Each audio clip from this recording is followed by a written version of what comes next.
আসসালামু আলাইকুম রহমতুল্লাহ। ওয়ালাইকুম আসসালাম। সোনালী লাইফ ইন্স্যুরেন্সে পলিসি করার বিষয়ে জানাবেন। হ্যাঁ, কোনো লাইফ ইন্স্যুরেন্স করা জায়েজ নেই, কোনো ইন্স্যুরেন্স জায়েজ নেই। বাংলাদেশের তো ইন্স্যুরেন্স কোনোটাই শরিয়া ভিত্তিক ইন্স্যুরেন্স না। শরিয়া বোর্ডে যারা আছে তারা ইন্স্যুরেন্স বুঝে বলে আমি মনে করি না। হয়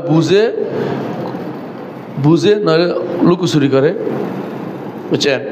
হয় বুঝে না, নয়তো বুঝে লুকোচুরি করে। দুটোর একটা আল্লাহর কাছে জবাবদিহি করতে হবে। এগুলি একটা শরিয়া বোর্ড থাকলে কাজ হবে না। এগুলি শরিয়া বোর্ড মানুষে বসে বসে নিজেরা কেউ দেখেও না। ইন্স্যুরেন্স অর্থ কি বলেন তো? ইন্স্যুরেন্স অর্থ কি? এটার সাথে মোদারাবা বিনিয়োগ কি সম্পর্ক? কি সম্পর্ক আমাকে বলেন? ইন্স্যুরেন্সের সাথে বিনিয়োগের কি সম্পর্ক? এটা ব্যবসা না, বুঝছেন কিনা? ব্যবসায়ী জিনিস কিনা। মোদারা বিনিয়োগ করে কি করে?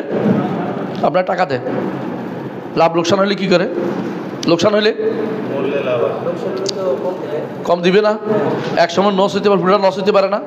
এক ভাই ব্যবসা করছে, মুরগির ব্যবসা, একটু আগে আমাকে বললো পুরোটা মরে গেছে। হালাল ব্যবসা না, মোদারা ব্যবসা না, মুরগিগুলি সব মরে গেছে। এখন তো ইন্স্যুরেন্স ওরা জীবনও ছাড়বে না। না আপনি কী করছেন আমরা দেখিনি, এরা মানেই না। আমি নিজে দেখছি মানে না।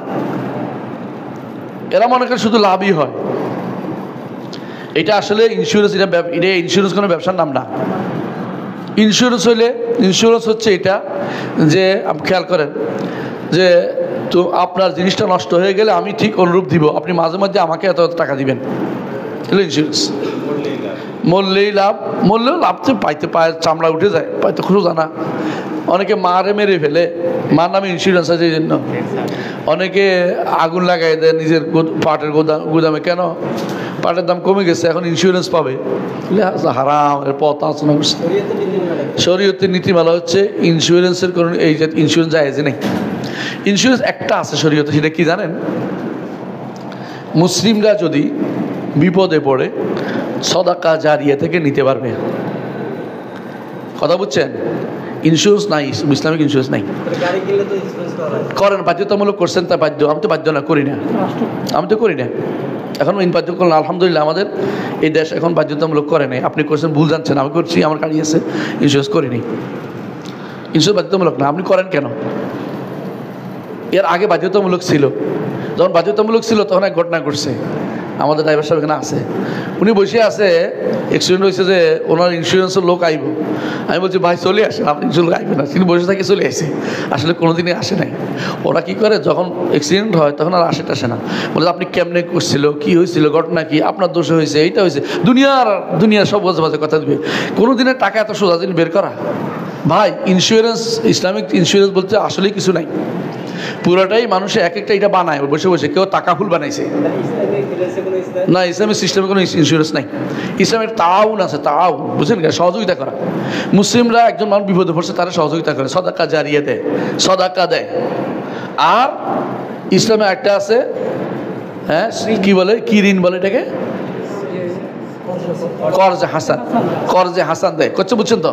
অথবা যদি মুসলিমরা যারা দিয়ত ভাগ করে, বুঝেন না? মানে আপনি যদি কাউকে মেরে ফেলেন ভুল ক্রমে, তো এটা দিয়ত দিতে হয়। এই দিয়তটা কে দিবে? আসাবা। আপনি মরার পরে যারা ওয়ারিশ হবে, হ্যাঁ, ওরা এই দিয়তটা ভাগ করে দিবে, সব মানুষ না। ঠিক আপনার ইন্স্যুরেন্সের দায়িত্ব, আপনি জীবনের বিপদ আপদের দায়িত্ব কে নিবে? আপনার আত্মীয় স্বজন নিবে, বুঝছেন? না পাইলেও রাষ্ট্র নিবে। এটা শরীয়তের বিধান। সৌদি আরবে আমাদের এক ভাই মারা গেছেন, যে অ্যাক্সিডেন্ট করে মারছে ড্রাইভার, সে একদম ফকির, কিচ্ছু নাই। শেষে রাষ্ট্র তার পক্ষ থেকে ৮০,০০০ রিয়াল দিছে তার এই আমাদের ভাইয়ের স্ত্রীকে। এটা হচ্ছে শরীয়তের বিধান।